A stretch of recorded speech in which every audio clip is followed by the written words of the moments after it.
मित्रांनो, मराठी महिने आणि त्यात येणारे सण. मराठी नववर्षाची सुरुवात ही चैत्र महिन्याच्या गुढीपाडव्यापासून होत असते. पहिला चैत्र महिना आणि त्यात येणारे सण म्हणजेच गुढीपाडवा, रामनवमी आणि हनुमान जयंती. दुसरा महिना म्हणजे वैशाख, त्यामध्ये येते अक्षय तृतीय. तिसरा महिना म्हणजे ज्येष्ठ, ज्यामध्ये येते वटपौर्णिमा. व तसेच चौथा महिना म्हणजे आषाढ, ज्यामध्ये येते आषाढी एकादशी. पाचवा महिना म्हणजे श्रावण, ज्यामध्ये येते नागपंचमी, नारळी पौर्णिमा, रक्षाबंधन, श्रीकृष्ण जन्माष्टमी आणि गोपाळकाला. सहावा म्हणजे भाद्रपद, ज्यामध्ये ते गणेश चतुर्थी, गौरी पूजन आणि अनंत चतुर्थी. सातवा महिना म्हणजे अश्विन, ज्यामध्ये ते कोजागिरी पौर्णिमा, घटस्थापना, विजयादशमी आणि दिवाळी.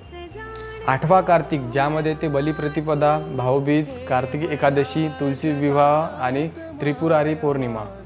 नववा म्हणजे मार्गशीर्ष, ज्यामध्ये ते दत्त जयंती. दहावा म्हणजे पौष, ज्यामध्ये ते मकर संक्रांती. अकरावा माघ, ज्यामध्ये ते महाशिवरात्री.